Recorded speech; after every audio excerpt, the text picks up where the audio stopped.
Hello friends, എല്ലാവർക്കും good morning. അപ്പോൾ ഇന്നത്തെ ഒരു അടിപൊളി വിശേഷത്തിലേക്ക് എല്ലാവർക്കും സ്വാഗതം. അങ്ങനെ ശ്രുതിയെ കണ്ടെത്താൻ പറ്റാത്തതിൻ്റെ ആ ഒരു വിഷമത്തിൽ നമ്മുടെ ശ്രുതി നിൽക്കുകയാണ്. അപ്പോൾ ശ്രുതിയോട് പറയുകയാണ് രേവതി, ഏതായാലും ഇനി അവളെ കണ്ടെത്താനായിട്ട് പറ്റില്ല, വാ നമുക്ക് പോകാം, ഇനി വീട്ടിലേക്ക് പോയാലേ മതിയാവുള്ളൂ എന്നും പറഞ്ഞുകൊണ്ട് കാറിനകത്തേക്ക് ഭയങ്കര സങ്കടപ്പെട്ട് തന്നെയാണ് ശ്രുതി കയറുന്നത്. എന്നാൽ രാത്രി തന്നെ ആയപ്പോഴത്തേക്കും ശ്രുതിയും എല്ലാവരും കൂടി ചേർന്ന് വീട്ടിലെത്തുകയാണ്. അപ്പോഴേക്കും ചന്ദ്ര ഇറങ്ങി ഓടി വരികയാണ്. ഓടി വന്നു കഴിഞ്ഞപ്പോഴേക്കും ശ്രുതി കരഞ്ഞുകൊണ്ട്, അമ്മ എനിക്ക് അവളെ കണ്ടെത്താനായിട്ട് കഴിഞ്ഞില്ല, അമ്മേ എനിക്ക് അവളെക്കുറിച്ച് ഓർത്തിട്ട് ആകെ സങ്കടം സഹിക്കാനായിട്ട് പറ്റുന്നില്ല, എല്ലാത്തിനും കാരണമേതേ അവൻ തന്നെയാണെന്ന് പറഞ്ഞുകൊണ്ട് സച്ചിയെ ചൂണ്ടിക്കാണിക്കുകയാണ്. ഇത് കേട്ട സച്ചിക്കാണെങ്കിൽ ആ കാലേ വന്നിട്ട്, ആടാ ഇപ്പം നീ എന്നെ തന്നെ കുറ്റം പറയേ, ഞാൻ നിനക്ക് വേണ്ടി ഇത്രയും ഞാൻ ഡ്രൈവ് ചെയ്ത് എവിടെയൊക്കെ പോയി, എന്നിട്ട് അവൻ ദേ എന്നെ കുറ്റപ്പെടുന്നത് കണ്ടില്ലേ, ഇതിനുള്ള ശിക്ഷയല്ല എനിക്ക് കിട്ടണോടാ, നിനക്ക് നന്ദിയുണ്ടോടാ, നീ എന്തൊക്കെ പറഞ്ഞാലും നീ തന്നെയാണ്, നീ അങ്ങനെയൊക്കെ സംസാരിച്ചത് കൊണ്ടാണ് എൻ്റെ ഭാര്യ എന്നെ വിട്ട് ഇറങ്ങിപ്പോയത്. അയ്യോ ഞാനങ്ങനെ സംസാരിച്ചത് കൊണ്ടല്ല, നീ കള്ളത്തരം കാണിച്ചത് കൊണ്ടാണ്, നീ കള്ളത്തരം കാണിച്ചിട്ട് നീ പോയി പാർക്കിൽ പോയി കിടന്ന് ഉറങ്ങി, അത് നീ ചെയ്ത കുറ്റമാണ്, നീയുള്ള കുറ്റങ്ങൾ മുഴുവനും ചെയ്തിട്ട് ഇപ്പം എന്നെ കുറ്റം പറയുന്നു എന്നും പറഞ്ഞുകൊണ്ട് ഇവർ കിടന്ന് ഭയങ്കര തർക്കം. അങ്ങനെ ഇങ്ങനെ തർക്കിച്ചുകൊണ്ടിരിക്കുന്ന സമയത്താണ് നമ്മുടെ ശ്രുതി അങ്ങോട്ട് വന്നിട്ട്, ഒന്ന് നിർത്തുന്നുണ്ടോ എന്ന് ചോദിക്കുകയാണ്. അകത്തുനിന്നാണ് കയറി വരുന്നത്. ഇത് കണ്ട് ഞാൻ എല്ലാവരും ഞെട്ടിപ്പോവുകയാണ്. രേവതിയും അതേപോലെ തന്നെ സച്ചിയും ശ്രുതിയും ഒക്കെ ഞെട്ടിപ്പോവുകയാണ്. അപ്പോൾ ശ്രുതിയെ കണ്ടു കഴിഞ്ഞപ്പോഴേക്കും ശ്രുതി എന്നൊക്കെ ഇങ്ങനെ പറയുകയാണ് ശ്രുതി. അമ്മേ ദേ ശ്രുതി, അതേടാ അവളിവിടെ ഉണ്ടായിരുന്നു. അപ്പോഴേക്കും സച്ചിക്ക് കലി വരികയാണ്. ഓഹോ, അപ്പോൾ ഇവളിവിടെ ഉണ്ടായിരുന്നിട്ടാണോ നിങ്ങളൊന്നും മിണ്ടാതിരുന്നത്? നിങ്ങൾക്കപ്പോൾ വിളിച്ച് പറയായിരുന്നില്ലേ, ഞങ്ങളിങ്ങനെ അലഞ്ഞടക്കേണ്ട കാര്യം ഉണ്ടായിരുന്നോ? അതിനവൾ ഇപ്പോഴാ വന്നത്. ഞാൻ വിളിച്ച് പറയാൻ തുടങ്ങാൻ പോകുന്നതിന് മുമ്പ് തന്നെ നിങ്ങളിങ്ങോട്ട് കയറി വന്നില്ലേ, പിന്നെ എന്നെക്കൊണ്ട് പറയാൻ സമ്മതിച്ചോ? വന്നപ്പം മുതൽ കലപില എന്ന് നീ കിടന്ന് തർക്കിച്ചുകൊണ്ടിരിക്കുകയല്ലേ സച്ചി, പിന്നെ ഞാൻ എങ്ങനെയാണ് കാര്യങ്ങളെല്ലാം തുറന്ന് പറയുന്നത് എന്നൊക്കെ പറയുക. ഇതൊക്കെ കണ്ടു കഴിഞ്ഞപ്പോഴേക്ക് ശ്രുതിക്ക് പിന്നീടൊന്നും ചിന്തിക്കാനായിട്ട് പറ്റില്ല. ശ്രുതിയാണെങ്കിൽ ശ്രുതിയുടെ അടുത്തേക്ക് ഓടി ചെന്നിട്ട് ഒന്ന് തലോടുകയാണ്. പക്ഷേ അതൊന്നും ഉൾക്കൊള്ളാനായിട്ട് നമ്മുടെ ശ്രുതി തയ്യാറായില്ല. ശ്രുതിയാണെങ്കിൽ ശ്രുതിയുടെ കൈ തട്ടിത്തെറിപ്പിച്ച് മാറ്റുകയാണ്. അങ്ങനെ വീണ്ടും സച്ചി പറയുകയാണ്, ദേ കണ്ടില്ലേ, ഇപ്പം എല്ലാവരും ഒന്ന് ചേർന്നു, ഞാനിവിടെ കുറ്റക്കാരുമായി. ഇവളിവിടെ വന്നിട്ട് ഒരു വാക്ക് പോലും പറഞ്ഞില്ല. എല്ലാത്തിനും കാരണം ഇവൻ തന്നെയാ, ഇവൻ്റെ ഭാര്യ ഇറങ്ങിപ്പോകാനുള്ള കാരണം ഇവൻ തന്നെ. ഇവനെ മടുത്തിട്ടായിരിക്കുള്ളൂ അവൾ ഇറങ്ങിപ്പോയത് എന്നൊക്കെ ഇങ്ങനെ സച്ചി വീണ്ടും ഇങ്ങനെ സംസാരിച്ചുകൊണ്ടിരിക്കുമ്പോൾ ശ്രുതി ഭയങ്കരമായിട്ടും ദേഷ്യപ്പെട്ടൊന്ന് നിർത്ത്. ദേ സച്ചി, ഇനി മേലാൽ എൻ്റെ ഭർത്താവിനെ കുറിച്ച് ഇങ്ങനത്തെ ഒരു അനാവശ്യ കാര്യം പറഞ്ഞു പോകരുത്. ദേ എന്തിനാ എൻ്റെ ഭർത്താവിനെ കുറിച്ച് പറയുന്നത്? അതിനുള്ള അധികാരം നിനക്ക് എന്തുണ്ട്? എനിക്ക് അധികാരം ഉണ്ടീ. ഞാൻ തെറ്റ് കണ്ടാൽ എവിടെയാണെങ്കിലും ഞാൻ പറഞ്ഞു തന്നെ ഇരിക്കും. അങ്ങനെ ഇപ്പം പറയണ്ട, ഞങ്ങളുടെ കാര്യം നോക്കാനായിട്ട് ഞങ്ങൾക്കറിയാം. അപ്പോഴേക്കും ശ്രുതി രവിയോടൊന്ന് പറയണം, അങ്കളൊന്ന് ചിന്തിച്ച് നോക്കിക്കണ്ട അങ്കളെ, എന്തിനാണ് ഈ സച്ചി എപ്പോഴും എൻ്റെ ഭർത്താവിനെ ചീത്ത പറഞ്ഞുകൊണ്ടിരിക്കുന്നത്? അതിൻ്റെ കാര്യം വല്ലതും ഉണ്ടോ? ഇയാൾക്ക് ഇയാളുടെ കാര്യം മാത്രം നോക്കിയാൽ പോരെ? ഞങ്ങളുടെ കാര്യത്തിൽ ഇടപെടാനുള്ള അധികാരം അത് അങ്കിൾക്കും ആൻറ്റിക്കും മാത്രമാണ്, അല്ലാതെ സച്ചിക്കും പിന്നെ ബാക്കിയുള്ളവർക്ക് ആർക്കും ഞങ്ങളുടെ കാര്യത്തിൽ ഇടപെടാനുള്ള ഒരു അവകാശവും ഇല്ല. അതൊന്ന് കാര്യങ്ങളൊന്ന് പറഞ്ഞ് മനസ്സിലാക്കണം. എല്ലാ കാര്യങ്ങളും പറഞ്ഞുകൊണ്ട് ശ്രുതിയെ എപ്പോഴും ഇൻസൾട്ട് ചെയ്യുകയാണ് സച്ചിയുടെ ഇടപാട്. ഇതൊക്കെ കേട്ട് കഴിഞ്ഞപ്പോഴേക്കും വർഷയാണെങ്കിൽ ശ്രുതിയേച്ചി പറഞ്ഞ ആ കാര്യം പറഞ്ഞ സത്യം തന്നെയാണ്. കാരണം നമ്മളുടെ പേഴ്സണൽ കാര്യത്തിൽ മറ്റു ആൾക്കാരെ ഇടപെടേണ്ട കാര്യമൊന്നുമില്ല. അപ്പോൾ സച്ചി, ഞാൻ ഇടപെടും, നീ മിണ്ടാതിരിക്കടി. അപ്പോൾ ശ്രീകാന്ത് പറയാണ്, അവൾ പറഞ്ഞതിൽ എന്താ കുഴപ്പം സച്ചിയേട്ടാ? അവൾ പറഞ്ഞതിൽ കാര്യമുണ്ടല്ലോ. സച്ചിയേട്ടൻ എന്തിനാണ് അവരുടെ ജീവിതകാര്യത്തിൽ കയറി ഇടപെടാൻ നിൽക്കുന്നത്? അവർ പറയട്ടെ. ഓ, ഇപ്പം എല്ലാവരും എൻ്റെ മേലായി കുറ്റം, ഇവൻ കാണിച്ചു കൂട്ടിയതെല്ലാം ഞാൻ ഇവിടെ വന്ന് പറഞ്ഞു, എന്നിട്ട് ഇപ്പോൾ എൻ്റെ മേലായല്ലേ കുറ്റം, എനിക്കിത് തന്നെ കിട്ടണം. ഇത് കേട്ട രവിക്ക് പിന്നെ സഹിക്കാൻ പറ്റില്ല. അപ്പോൾ രവി പറയുകയാണ്, സച്ചി നിർത്ത് സച്ചി, ദേ നീ പറയുന്ന ഓരോ കാര്യങ്ങളും ചിലപ്പോൾ ശരിയായിരിക്കും, പക്ഷേ അത് പറയേണ്ട രീതിയിൽ പറയണം. നിൻ്റെ ദേഷ്യമാണ് എല്ലാവരെയും ഇങ്ങനെ കൂട്ടുമുട്ടി തല്ല് ഉണ്ടാക്കുന്നതിനുള്ള കാരണം. നീ ആ കാര്യങ്ങൾ പറഞ്ഞ് മനസ്സിലാക്കേണ്ട രീതിയിൽ മനസ്സിലാക്കിയിരുന്നെങ്കിൽ ഒരു പക്ഷേ ഇങ്ങനെയൊന്നും സംഭവിക്കില്ലായിരുന്നു. അച്ഛാ, എനിക്ക് ഇങ്ങനെയൊക്കെ കണ്ടു കഴിഞ്ഞാൽ അത് കണ്ടു നിൽക്കാനായിട്ട് പറ്റില്ല. പറയേണ്ട കാര്യങ്ങളൊക്കെ ഞാൻ മുഖത്തേക്ക് പറയും. വേണ്ട, ഇനി അങ്ങനെ വേണ്ട. ശ്രുതിയുടെ കാര്യത്തിൽ നീ ഇനി അങ്ങനെ പറയണ്ട. അവളുടെ ഭർത്താവിൻ്റെ കാര്യത്തിൽ നീ എന്തെങ്കിലും പറഞ്ഞു കഴിഞ്ഞാൽ അത് ശ്രുതിക്ക് സങ്കടം ഉണ്ടാക്കും. നീ ഒന്ന് ചിന്തിച്ച് നോക്കുകണ്ടേ? ഏതൊരു ഭർത്താവിനെക്കുറിച്ചും ഭാര്യയുടെ മുന്നിൽ അങ്ങനെ പറഞ്ഞു കഴിഞ്ഞാൽ അവർക്കത് ഇഷ്ടപ്പെടില്ല. അത് നീ ചിന്തിക്കേണ്ട കാര്യം തന്നെയാണ് സച്ചി.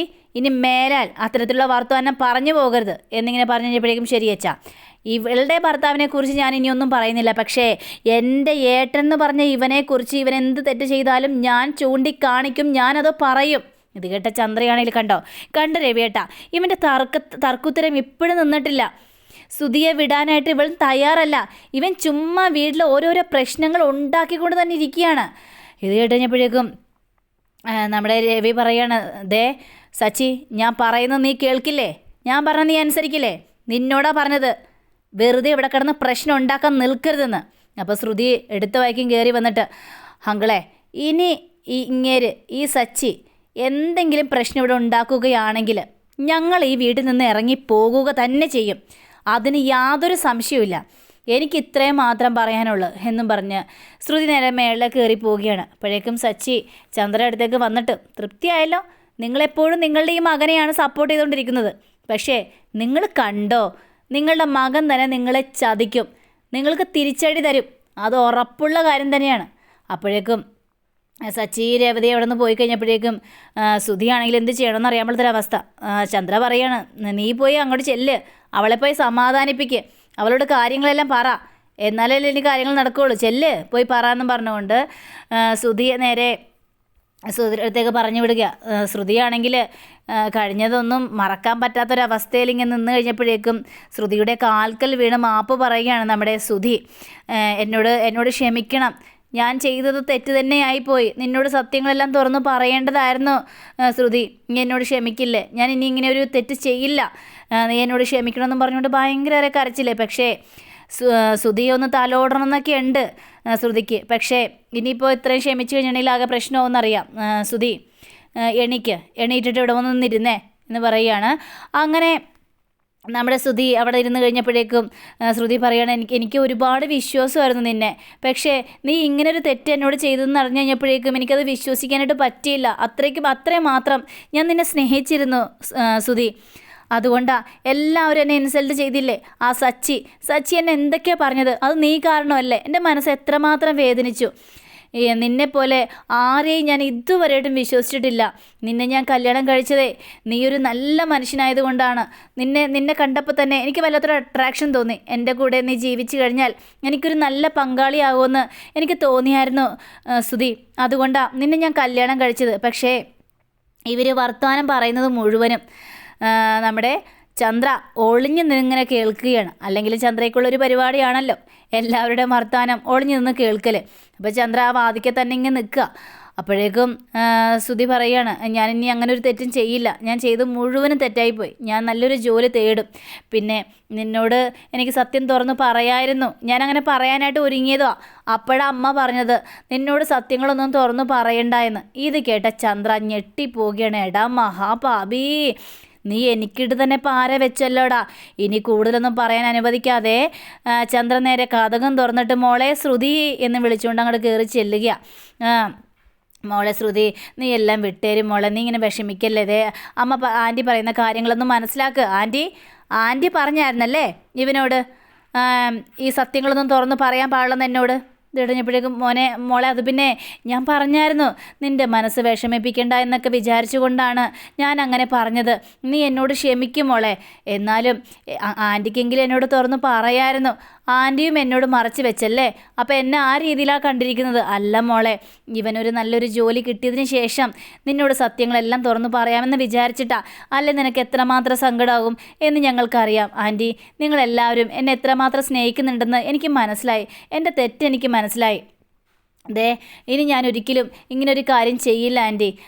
ശരി മോനെ സച്ചി, നീ എത്രയും പെട്ടെന്ന് ജോലി അന്വേഷിച്ചോളണം. ഉറപ്പായിട്ടും അമ്മ, ഞാനിനി സിൻസിയറായിട്ട് തന്നെ ആ ജോലി അന്വേഷിക്കും. അപ്പോൾ ഇത്ര നാൾ നീ അങ്ങനെയല്ല ചെയ്തത്. അയ്യോ, അതല്ല ഞാൻ പറഞ്ഞത്. ഇനി മുതൽ അതിനേക്കാളും കൂടുതലായിട്ട് സിൻസിയറായിട്ട് ഞാൻ ജോലി അന്വേഷിക്കും, നല്ലൊരു ജോലി ഞാൻ കണ്ടെത്തുകയും ചെയ്യും.